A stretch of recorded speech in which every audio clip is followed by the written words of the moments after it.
Hello students, this is Nijitante physics classes and we are doing rotational dynamics.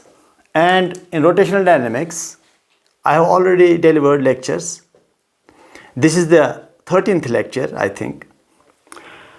And now we are closing up, but we have to do more lectures on application techniques. How questions can be solved on rotational dynamics. How can we tackle questions which come up there in NEET exam? How can we tackle questions which are JEE mains? How can we tackle heavy questions like asked at the advanced level? वो अभी बाकी है. Because I have just started rotational dynamics. When I started from the basics. But now I have promised you I start from the basics, like I have started from what is angular displacement. And then gradually we are going up and up and up and up. And finally, we will also be able to solve advanced level questions for IITs. And now today's lecture is how I compare the two motions, translational motion and rotational motion. इन दो motions में कैसे मैं compare करूँगा और comparison में क्या क्या फ़ायदे हैं, किस किस चीज़ को हम कंपेयर करके इजीली रोटेशनल डायनामिक्स में कर सकते हैं.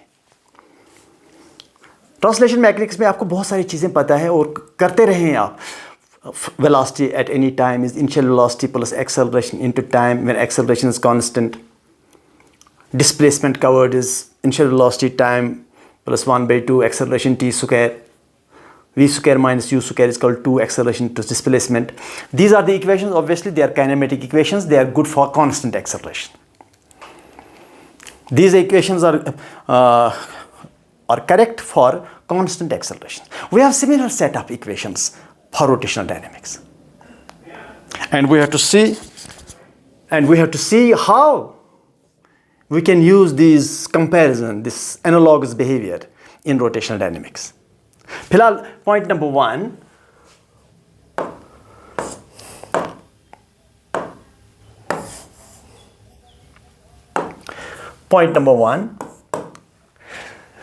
जहां ट्रांसलेशन मैकेनिक्स में translational motion and rotational motion.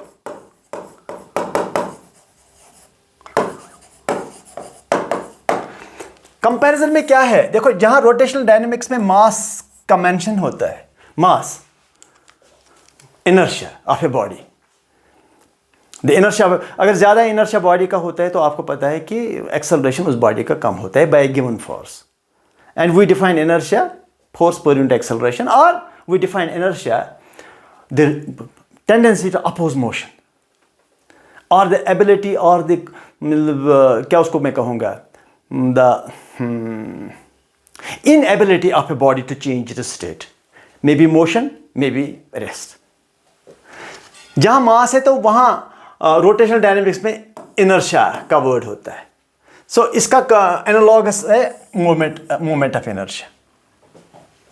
और जहाँ ट्रांसलेशन मोशन में डिस्प्लेसमेंट का वर्ड है, डिस्प्लेसमेंट का फिजिकल कॉन्सेप्ट है, यहां एंगुलर डिस्प्लेसमेंट का है डेल्टा थीटा. जहां वेलोसिटी ट्रांसलेशन मोशन में है वहां angular velocity that is d theta by d t in rotational dynamics, और ये है d x by d t. जहां एक्सेलरेशन का यहां वर्ड आता है d v by d t, वहां इसके कॉरस्पॉन्डिंग फिजिकल क्वांटिटी जो है, जो इसमें रोटेशनल डायनेमिक्स में, वो अल्फा है, angular acceleration. Angular acceleration define किया जाता है जैसे ये d v by d t है तो ये d omega by d t. जहां फोर्स की बात आती है ट्रांसलेशन मोशन में is equal to m a, वहां रोटेशनल डायनेमिक्स में आता है टॉर्क. इसके लिए टॉर्क आता है is equal to I alpha.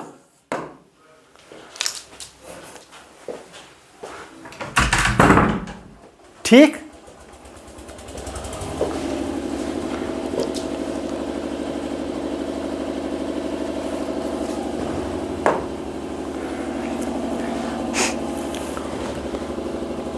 जहां मोमेंटम की बात आएगी वहां रोटेशनल डायनेमिक्स में एंगुलर मोमेंटम की बात आएगी. एंगुलर मोमेंटम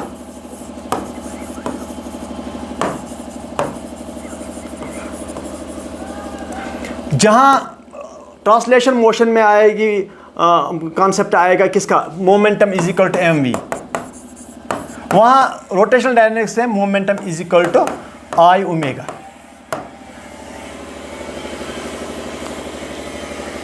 ठीक,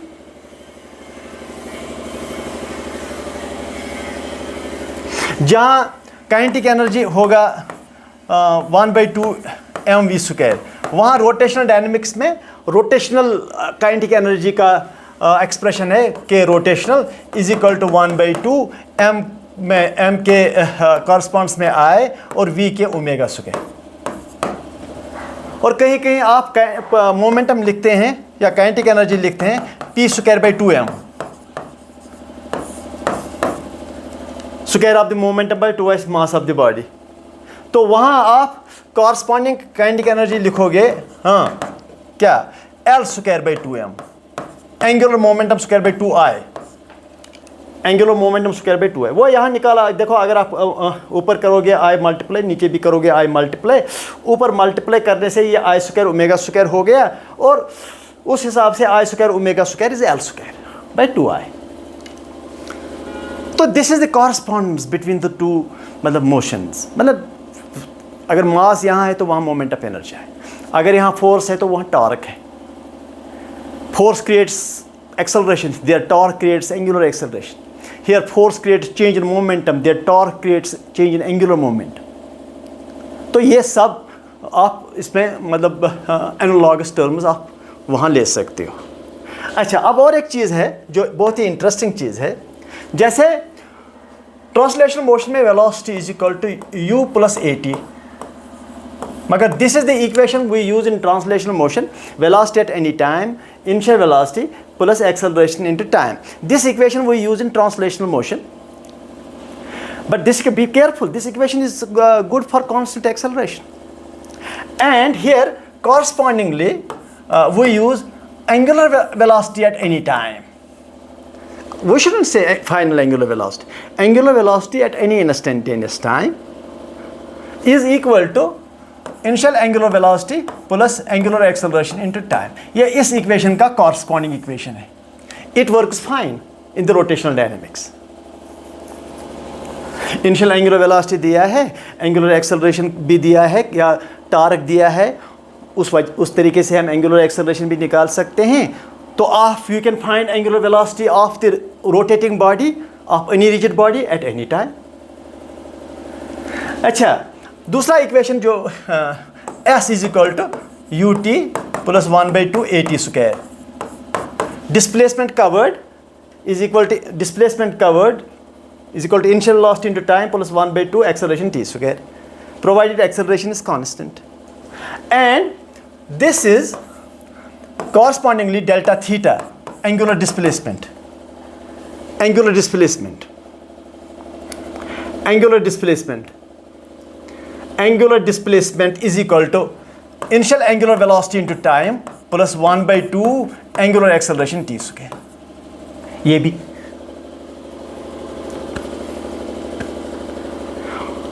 ये आपको पता है v² minus u² is equal to 2as, मतलब final velocity square minus initial velocity square 2 times acceleration into displacement, या if a particle moves in a straight line distance.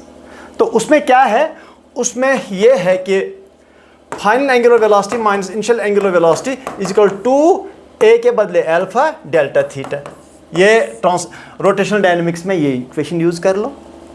Yes, these are the equation which are good for constant angular acceleration. जैसे these are the equation good for what, good for constant acceleration, these are the equation which are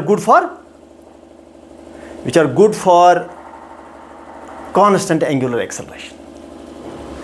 ठीक, तो F is equal to ma वो आपको मैंने बताया अभी। तो that is corresponding equation in rotational dynamics is torque is equal to I alpha. ये भी, इसके अलावा there are some exclusive equations, there are some complete exclusive equations for rotational dynamics. जैसे torque is equal to dl/dt, ये है equation. Torque is equal to rate of change of angular moment. And अगर L को value दिया जाए तो ये मैंने आपको बताया हुआ है, अगर एल को दिया जाए वैल्यू तो इट्स आई ओमेगा, अगर आई कांस्टेंट है तो बाहर आएगा तो d omega by d t, तो d omega d t is alpha, so I alpha. तो you got the equation this torque is equal to I alpha, already no. और एक इक्वेशन है जो हमारे पास है रोटेशनल डायनेमिक्स के लिए, that is angular momentum is equal to r cross p. This is an equation which is for translational angular momentum. This is an equation which is good for translational angular momentum. Bas, that's all. These are the corresponding quantities of rotational dynamics, and we can convert directly from translation motion to rotational motion. Mass, moment of inertia, force, torque, velocity, angular velocity, acceleration, angular acceleration. And they have similar equation, mathematical equations also. जैसे अगर velocity is equal to dx by dt, तो समझो omega is equal to d theta by dt. ये भी तो this is interesting in a way. अच्छा, तो अब जा करके सपोज ये let me try to solve some objectives और प्रॉब्लम्स ऑन दिस। चले ठीक है, करते हैं। ये एक डिस्क समझो और this rotates with initial angular velocity omega 0, okay, 10 radians per second. Its spins like this and its angular velocity is 10 radians per second. मतलब the angle it cuts in 1 second is 10 radians. That means 10 radians per second. So ये है r radius, suppose 1 metre ले लो, तो मतलब जब ये rotate करता है तो ये जो रोटेशन है, now this radius vector will move here and it will cut angle.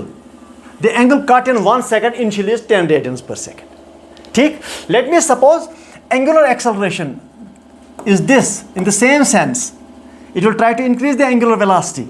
So angular acceleration is in the same sense, clockwise. Suppose it is 2 radians per second square. My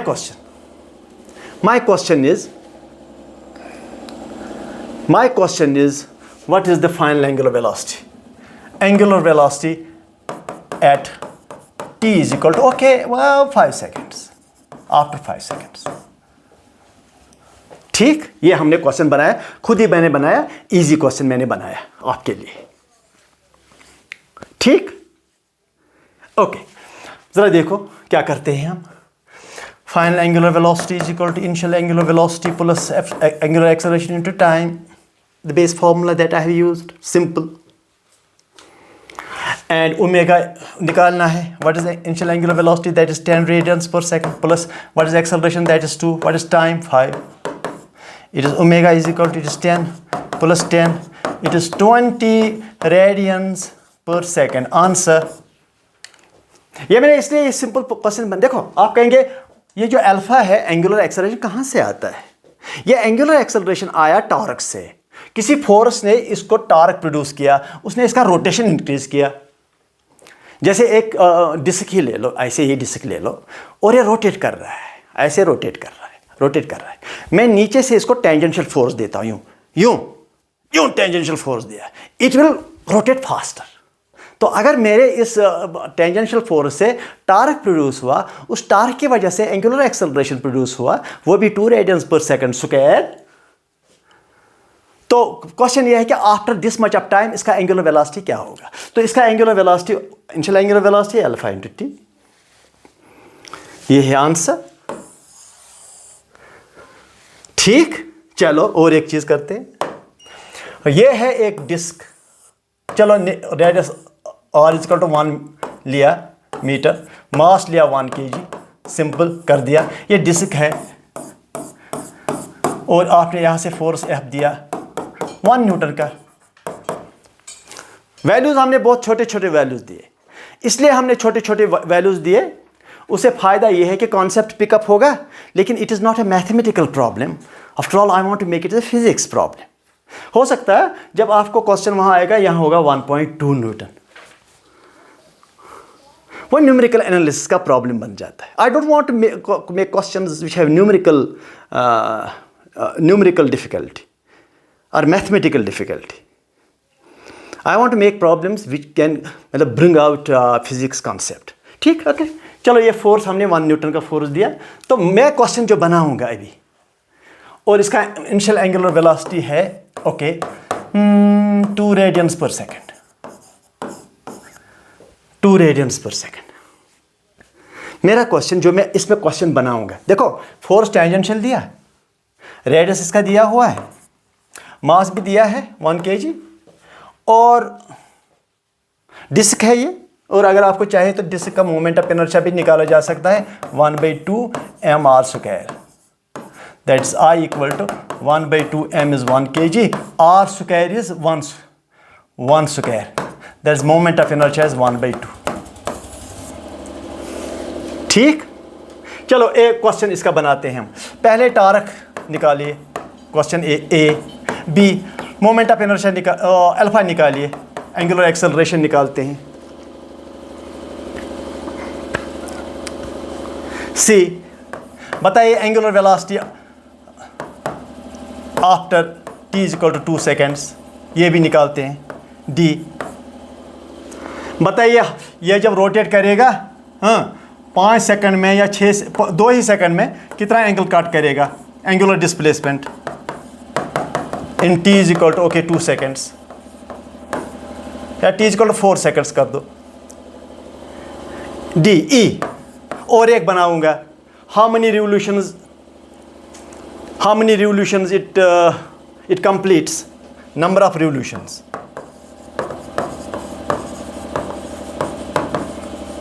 ये हमने इसलिए ये क्वेश्चन बनाए ताकि आपका picture आपको clear हो जाए। पिक्चर क्लियर होना चाहिए। ठीक, ओके। नाउ पहले टार्क ही निकालते हैं। चलो टार्क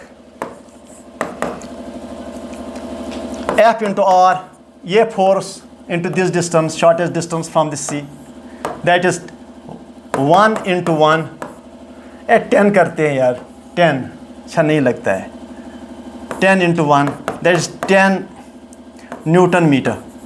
ये हुआ टार्क, ये टार्क बना। सो दैट मीन्स जब मैं इसको, ये डिस्क जो इनिशियल जिसका रोटेशन कुछ था नहीं, मैंने इसको यूं किया, यूं, ये एक्सिस है, शायद ये डिस्क है और इसके बीचों बीच एक नीडल है जो आपने पास किया है। ठीक, डिस्क है, नीडल है, आपने यूं किया, नीडल बीच में है ना, तो यूं किया ऐसे, तो इट विल स्टार्ट रोटेटिंग। आपने टेंजेंशियल फोर्स दिया। अब यूं करोगे तो रोटेट तो होगा नहीं, यूं करने से टार्क प्रोड्यूस नहीं होता है, क्योंकि अगर आपने यूं किया, ऐसे फोर्स दिया, that force will pass through C. अगर आपने ऐसे फोर्स दिया होता तो ये फोर्स सी के थ्रू पास हो जाएगा। As such it will not create any rotation. आप खुद भी सोच लो, अगर आपके पास डिस्क है और डिस्क के थ्रू एक नीडल पास कर रहा है थ्रू सेंटर से, आप यूं करोगे ना, यूं यूं यूं यूं, ऐसे करोगे। क्या ऐसे करोगे, या ऐसे करोगे, या ऐसे करोगे? कोई भी फोर्स जो इस सी से पास करेगा वो टॉर्क प्रोड्यूस करेगा नहीं, वो मैंने आपको बताया हुआ है। Watch all the lectures, don't blame me if you don't understand this thing, don't blame me, because I have given you all the lectures. 13th lecture है रोटेशनल डायनेमिक्स का, वॉच ऑल द लेक्चर्स। अच्छा, तो फिर moment of alpha, angular acceleration, that is torque by moment of inertia, because torque is equal to I alpha, same as F is equal to m a type. So is equal to torque तो मिला मुझे 10 और I 1/2, 2 ऊपर। So alpha is equal to 20 radians per second square, हो गया alpha भी। अब omega, omega is equal to initial angular velocity plus angular acceleration into time. तो ये कौन सा पार्ट है? ये तो सी पार्ट है। So omega is equal to, ये 0 है, प्लस एंगुलर एक्सेलरेशन कितना मिला हमें angular acceleration? 20 into time 2, that is 40 radians per second, 40 radians per second. अब एंगल कितना, ये जो रेडियस वेक्टर है ये कितना एंगल ट्रेवर्स करेगा 4 सेकंड्स में? It is as good as angular displacement. कितना एंगल, ये देखो अगर ये डिस्क रोटेट करता है, डिस्क का जो रेडियस वेक्टर है वो यूं करेगा, यूं यूं यूं यूं यूं, वो एंगल कट करता है अबाउट द सी। तो वो एंगल कितना कट हुआ 4 सेकंड में? देखते हैं। वो एंगल जो कट हुआ the delta theta, that is omega 0 plus 1/2 alpha T square, that is delta theta is equal to, ये तो 0 हो गया, प्लस 1/2 अल्फा कितना मिला हमें? अल्फा 20 मिला, 20 into T square, that is 4, that is 4, 16। तो delta theta is equal to 160 radians, इतने रेडियंस। अच्छा, वो इतने रेडियंस इसने कवर किए in the given time. It is as good as what you call as angular displacement. It is the same as the displacement covered by the particle s is equal to या delta is equal to ut plus 1/2 at square. अब ये displacement ये नहीं है, ये है angle displacement, and surprisingly or interestingly, it follows the same set of rules with a slight change. Okay, now number of revolutions कितना करेगा? जब एक रिवोल्यूशन करता है तो कितना एंगल कट हो जाता है? 2 पाई। 2 रिवोल्यूशन में कितना हो जाएगा एंगल कट? 2 टाइम्स 2 पाई। तो इसका मतलब नंबर ऑफ रिवोल्यूशन जो है, टोटल एंगल जो कट हुआ, टोटल एंगल जो इसने डिस्क्राइब किया बाई 2 पाई। टोटल एंगल कितना हुआ डिस्क्राइब इसका? 160 बाई 2 पाई। इसको निकालना पड़ेगा नंबर ऑफ रिवोल्यूशंस। ये भी याद रखो, total angle cut divide by 2 pi is the number of revolutions. Okay, one more question जो मैं आपको दिखाना चाहता हूं, थोड़ा सा आपका क्लियर हो जाएगा कॉन्सेप्ट। ये देखो, ये मैं कर रहा हूं, ये क्या लेंगे? अबे डिस्क ले लो, रिंग ले लो, स्फीयर ले लो, सिलेंडर ले लो। बात तो ये है कि मोमेंट ऑफ इनर्शिया आपको पता होना चाहिए about the centre of mass. चलो इस वक्त मैं सिलेंडर लेता हूँ, सिलेंडर ही लेते हैं, और ये है force. No, let me suppose this cylinder,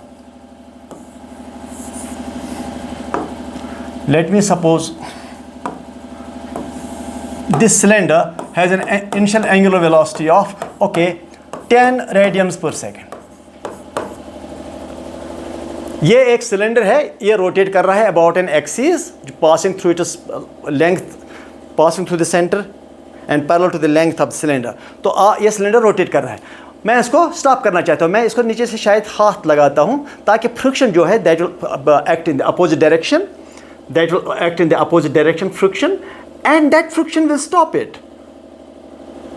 That means that frictional force produces torque, and that torque is in this direction. Suppose that torque produces alpha is equal to 2 radians per second square. Ulta, it is as good as you are moving in a car, you are applying the brakes and you are producing the backward acceleration. So here something is rotating and you are producing backward torque, which opposes the angular velocity, so that angular velocity decreases. It is the same thing as tires rotate on the ground and you are applying this, what you call as you are applying the retarding torque, and that retarding torque will produce what? Retarding angular acceleration.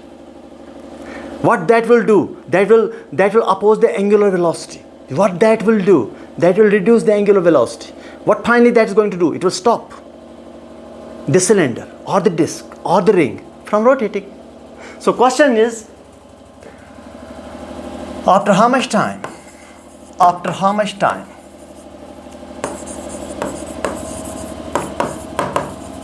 the body stops rotating.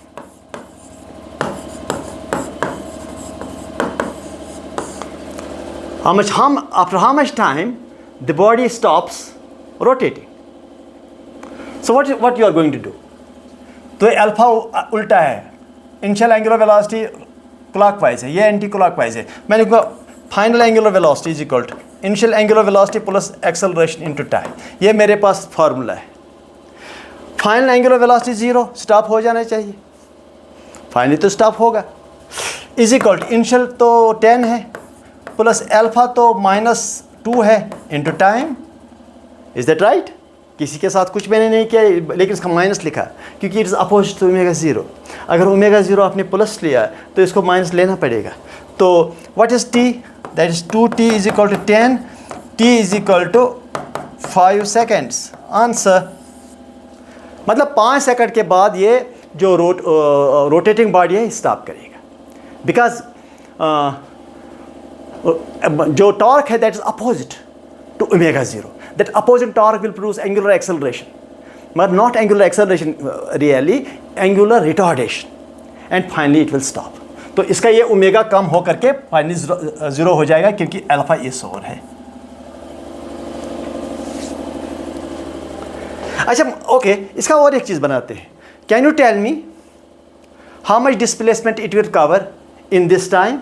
Angular displacement, how much angular displacement it will cover in this time? ज़रा बताइए। Angular displacement, शाबाश। Angular displacement is equal to omega 0t plus 1/2 alpha T square. ये आपका formula है कि नहीं?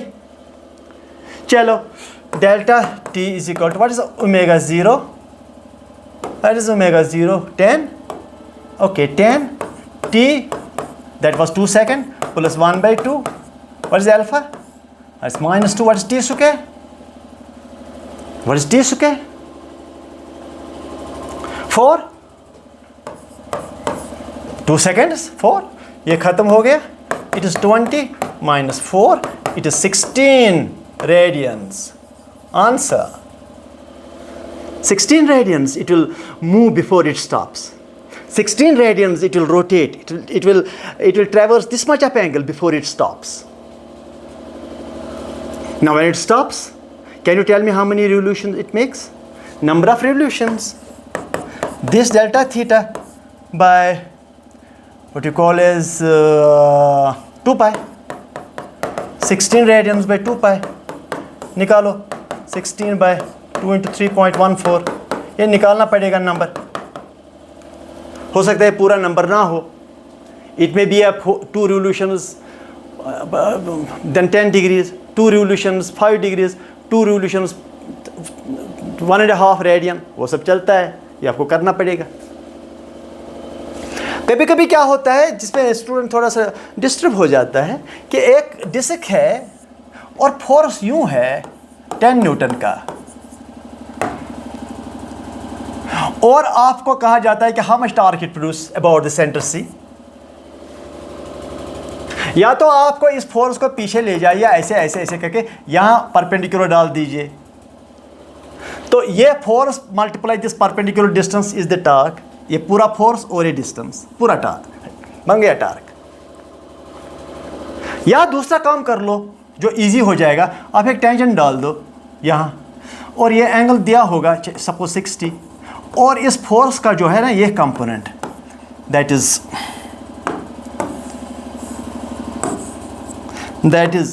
Okay that is 10 cos 60 and this is 10 sin 60, और ये सेंटर है। इस सेंटर के अबाउट ये फोर्स को मैंने पीसेस कर दिया, एक ये पीस दूसरा ये पीस। ये piece will not produce any torque about this because this piece of force passes through the centre. इसका मतलब ये पीस तो प्रोड्यूस करेगा नहीं torque, because that is the piece of force, that is the component of this force which passes through C. Therefore, this force will not produce any torque about C. If it is not producing any torque about C, then you don't have to consider this. So, what is the torque? ये वाला force F cos 60 into this radius perpendicular distance to this, इस force को perpendicular, इस force को perpendicular. याद करो जब मैंने कहा multiply that force and multiply that R radius vector from the fixed point which are perpendicular to each other. थोड़ा प्रैक्टिस अगर आप करेंगे तो हो जाता है। आपको वो फोर्स और वो रेडियस वेक्टर मल्टीप्लाई ही करने हैं जो आपस में परपेंडिकुलर हो, जो आपस में 90 का एंगल बनाते हो, तो हो जाता है, उसमें कोई प्रॉब्लम तो होती नहीं है। तो अगर समझो ये 2 मीटर है तो 2 मल्टीप्लाई करना पड़ेगा। It is torque is equal to 10 cos 1/2 into 2 cancels, it is torque is equal to 10 newton metre. अब अगर आपसे पूछा जाता है कि व्हाट इज एंगुलर एक्सेलरेशन, अगर इसका मोमेंट ऑफ इनर्शिया दिया है तो डिवाइड करो मोमेंट ऑफ इनर्शिया, हो गया। अल्फा निकला, you can find angular velocity at any time ना, and then you can find angular displacement. Then you can also find number of revolutions, because total number of revolutions equal to total angle cut traversed by the radius vector divided by 2 pi. These were some applications which I have given you, but these applications will continue for a while. Yeah, easy applications है, but let them continue for a while. Don't you have to be patient with learning physics. आप ये कहेंगे sir ये क्या है, ये easy है, easy भी है, आगे थोड़ा सा हम इसका स्टैंडर्ड इम्प्रूव भी करेंगे, लेकिन हर एक चीज़ करना पड़ता है in a very consistent way. Some students feel it is easy, some students feel it is very difficult. Easy भी करना है, मॉडरेट लेवल का भी करना है, इंटरमीडिएट लेवल का भी करना है, और हैवी लेवल का भी करना है। All questions, the spectrum of all questions have to be done. और finally when you do it again and again and again, मुझे नहीं लगता है कि why can't you understand the things when it is so simple. लेकिन base lecture आपको attend करनी चाहिए, बेस लेक्चर आपको वॉच करनी चाहिए। Thank you and continue to watch my lectures and don't forget to subscribe to my channel Tantresar Physics Class. Thank you.